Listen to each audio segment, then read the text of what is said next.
Bonjour, donc je me présente, Hamza Smiley, je suis architecte Microsoft SCCM, Microsoft Intune, je travaille sur la partie Azure, Azure AD, virtualisation, tout ce qui est les VM, les host pools, les ressources groupes et ainsi de suite. C'est ma première vidéo et dans ma chaîne YouTube. Et aujourd'hui, on va voir ensemble comment monter euh, une forêt AD et on va essayer de la configurer de A à Z. Et on va voir ensemble, en fait, c'est ensuite des vidéos et des formations pour SCCM, pour Intune, pour Azure AD. On va voir comment on va faire la création de tenante Azure AD, d'une tenante, comment la configurer, on va prendre des licences et on va voir ensemble tout ce qui est la partie SCCM, la cogestion, la mise en place par exemple, BitLocker, comment BitLocker les postes, comment créer la base de données dédiée à BitLocker et ainsi de suite. Donc là, pour commencer, en fait, j'ai monté une VM sur Hyper-V. Donc Hyper-V, c'est un outil de virtualisation natif dans Microsoft. Donc bien sûr Microsoft Pro ou Microsoft Enterprise. En fait, pour l'activer, il faut y aller dans le panneau de configuration. Voilà, donc ensuite, dans le programme et fonctionnalités, on clique sur ajouter ou désactiver des fonctionnalités Windows. Et après, on aura toute la liste ici, et vous allez voir Hyper-V juste là, et on clique dessus. On le coche, on clique oui, et après il va redémarrer. Et faites attention, il faut bien activer la virtualisation au niveau du BIOS. Sinon, Hyper-V ne marchera pas. Voilà, donc une fois créé, ben, en fait on crée nos machines virtuelles, on clique nouveau ordinateur virtuel et on commencera la création, on donnera le nom par exemple, je sais pas, on va par exemple mettre Windows 10 et on choisit la génération 64 bits, on donne 2 Go de RAM. Et après, au niveau du commutateur, on choisit en fait si on peut, si on veut que la machine elle aura une IP interne ou externe. Externe prendra l'IP de la machine, donc au réseau, la carte réseau de la machine physique. Interne, en fait, c'est nous qu'on choisissons après. Donc là, on va l'appeler, donc on a dit Windows 10, on la laissera ici, 127. Et après, on sélectionne les os. Donc là, moi j'ai une ancienne parce que j'ai pas téléchargé sur mon disque. Je vais prendre la 1809, hop, on clique terminer. Et après, on peut démarrer la machine. Donc on a bien, moi j'ai préparé en fait les VM, mais j'ai pas encore commencé. Donc là, en fait, si on veut, il faut bien qu'on boot sur le disque parce qu'on a mis le disque sur l'ISO sur un disque. Donc là, on va le laisser démarrer. En attendant, nous, c'est pas maintenant qu'on va attaquer cette partie, mais c'est juste pour vous montrer. Donc nous, on va attaquer aujourd'hui dans cette vidéo la création de DC. Donc là, j'ai un DC. DC, c'est le domaine controller. Donc le contrôleur de domaine en français. Et là, j'ai installé, comme je vous ai montré, j'ai pris Windows 10. Là, j'ai pris un Windows Server. Donc là, dans Tools, non, pardon. Donc là, on va rajouter le rôle. Moi, j'ai un serveur et il est vraiment vide. J'ai rien fait dessus encore. Sauf que là, en fait, vu que je vais pas mettre les choses, vu que c'est un lab, je vais faire les choses vite fait, comme ça. On va essayer de le donner une épée statique. Donc là, je vais lui dire, je prends par exemple 100.1.1.1 par exemple, hein, peu importe. Après, on le mettra à une DNS, on lui dit que comme ça il fera le DNS 100.1.1.1. Voilà, c'est plus simple. C'est en sous-réseau. Hop, voilà. Donc là, si on tape cmd epconfig, on a bien l'adresse 100.1.1.1. Donc là, on va dans Manage et on clique sur Add Role and Feature. Et donc là, on clique Next. Là, le Role Based or Feature Based Installation. On clique Next. Et là, en fait, pareil, on clique Next. Le nom de notre serveur, après, on peut le changer parce qu'en fait, vaut mieux qu'on le change. On redémarre comme ça, on fait les choses proprement. Donc là, je clique droit et je fais Change Setting. On va l'appeler au même nom que la VM. Donc on l'appelle DC001. Hop.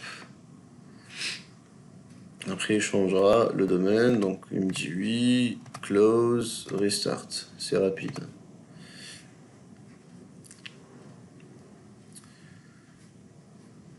Donc là, normalement, il est en train de démarrer. Comme on voit ici en petit.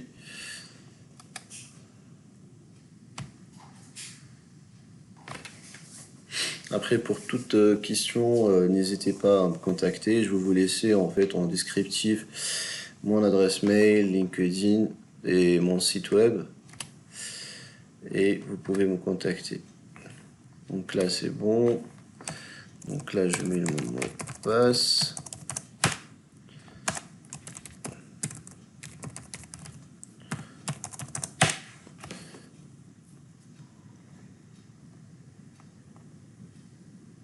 Voilà. Donc comme je vous ai montré, on va aller dans le serveur manager. Et là. Normalement, il s'ouvre aussi automatiquement.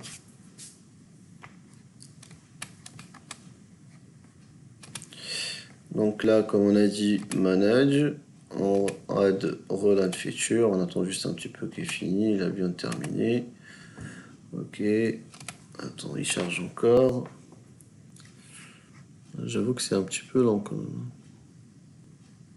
Là, c'est bon. Ok, c'est bon. Donc là, on a dit next, on a dit pareil next. Là, le nom de serveur, il va changer DC001, comme je l'avais nommé ici. Donc on clique next. Et là, au niveau du rôle, donc nous, après la suite des vidéos, je vais vous montrer de HTTP comment migrer en une infra en HTTPS, la sécuriser au niveau des certificats. Donc pour l'instant, on rajoutera pas en fait le rôle certificate, mais dans les prochaines vidéos, on fera ça. Pour l'instant, on fera juste l'Active Directory domaine. Donc on va dire qu'on veut créer notre forêt AD. On clique Next. Donc là, on peut sélectionner notre framework, mais on n'a pas besoin pour l'instant. On lui dit c'est bon, on veut juste créer notre forêt AD. Après, il va me demander, il va me dire c'est quoi le nom que tu veux donner à ta forêt et quelques informations au niveau du compte et tout. Donc là, il est juste en train d'installer le rôle.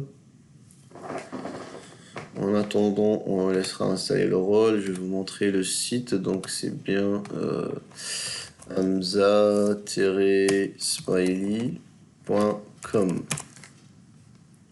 Je viens de le créer, il est nouveau, mais petit à petit, je suis en train de créer en fait les articles en bas. Par exemple, vous trouvez mes articles. Et j'ai mis quelques articles, par exemple pour les Global Conditions au niveau des CCM. Et pareil, j'ai un autre sur le push client qu'on va voir ensemble dans les prochaines vidéos aussi. Et voilà, petit à petit, on va le faire correctement. Donc là, je me retourne sur mon serveur DC. Et il est encore en train d'installer le forêt.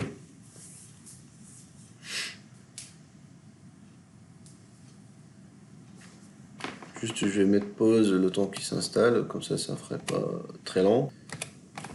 Donc là, comme vous voyez, il vient de terminer, donc clique sur Close. Donc là, j'ai une notification en haut dans le Windows Server qui me dit attention, vous avez une notification. Je clique dessus et là, il me dit en fait Post Deployment Configuration. Et il me demande de commencer la configuration de mon AD. Donc là, je clique sur Yes.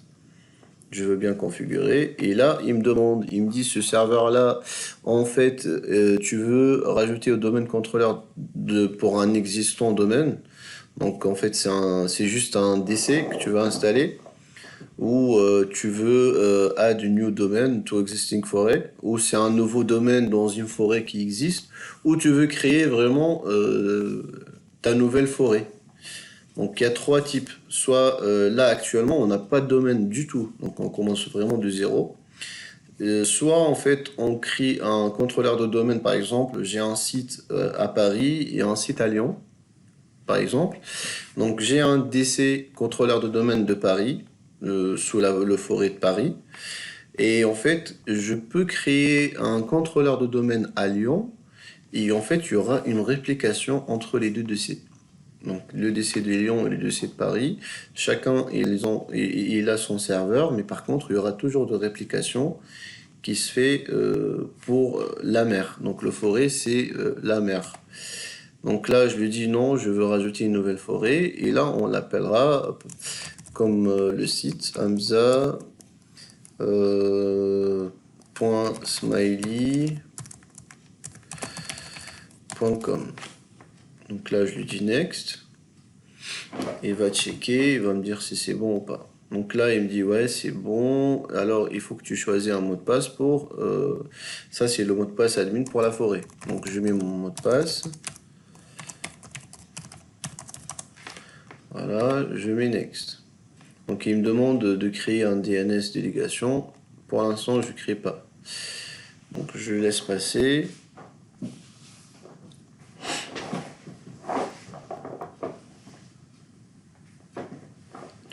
Voilà, donc là il me dit c'est bon, Hamza, tu veux que le NetBIOS domaine il sera Hamza. Moi je vais lui dire si c'est possible de mettre hamza.smiley. Donc là hamza.smiley il n'y a pas, donc on va laisser que Hamza, il n'y a pas de souci, on clique sur Next. Parce qu'en fait il est considéré, il est toujours en fait le nom de domaine, quelque chose.com. Donc là, en fait, le sysvol et tous les dossiers, après, on va voir après ensemble pour les GPO, les groupes policy object. C'est les GPO, les stratégies qu'on va déployer sur notre parc avec les GPO, des groupes policy. Après, on clique next, les pré-recheck, et là, il va checker. Et il fera après l'installation. On le laisse installer. En attendant, on va voir notre Windows 10. Voilà, Windows 10, celui qu'on a booté dessus tout à l'heure ensemble. Donc je dis français, français. Et installer maintenant. Et là, en fait, il va commencer l'installation de notre machine qu'on va utiliser dans notre lab. Donc, comme on a dit, au niveau du hyper-V, donc un contrôleur de domaine, un domaine, forêt AD, un serveur qui fait SSIM et SQL, et un Windows 10 qu'on va déployer des stratégies, qu'on va déployer après avec SSIM, des policies et tout dessus. Donc on commencera vraiment pas par pas. Et comme j'ai dit, si vous avez des questions, n'hésitez pas. Donc là, c'est bon, il m'a dit que all pre-check passed successfully. Click next to begin installation. Donc je clique next. Et là, il va faire l'installation. Et il va m'installer en fait tous les produits pour ma forêt AD. Donc là, on va juste patienter un petit peu parce qu'elle est en train d'installer. Sinon après, je vais vous montrer en fait comment il va nous rajouter ici au niveau des administrative tools. Il commence déjà. Là, on voit très bien l'Active Directory, User and Computer, la DSI, les modules. On voit bien qu'il commence en fait à nous rajouter des trucs. On va le laisser tranquillement. Je vais mettre juste une pause pour ne pas faire une très longue vidéo et je vous reprends une fois terminé. Donc, comme on voit ici, il me dit que le serveur was successfully configured as domain controller et il redémarre tout seul. On va laisser redémarrer et on va voir ce qui va se passer. Et comme ça, pour ne pas faire très très long, je vais vraiment essayer en fait de faire module par module. Comme ça vous permet en fait de comprendre le plus facilement possible. Et ça me permet moi aussi de vous faire des modules. En fait, par exemple, aujourd'hui, on a vu la mise en place de Windows Server pour créer un nouveau domaine, nouveau forêt. Après, si vous voulez, je vais voir vos commentaires. Si vous êtes intéressé de créer une autre forêt et faire la relation d'approbation entre les deux forêts, si vous voulez faire des décès avec la réplication. Après, je veux voir votre demande parce que je ne sais pas ce que vous êtes vraiment intéressé de voir. Et on va voir tout cela. Comme ça, je fais par module et c'est beaucoup plus simple et beaucoup plus rapide. Donc là, on a vu vraiment la mise en place et la prochaine, normalement, on va voir la gestion, la création des comptes et les GPO. Et les organisations, comment ça se fait au niveau des OU. Ce qu'on appelle OU, c'est une unité d'organisation. Organization Unit. Ouais, je crois que c'est un petit peu long quand même pour la première fois. Je remettrai encore une pause. Donc comme vous voyez là, il vient de redémarrer. Et là je vais vous montrer. Je le laisse juste charger vite fait. Comme je vous ai montré tout à l'heure au niveau de Windows Administrative Tools. Donc j'attends juste qu'il charge les rôles.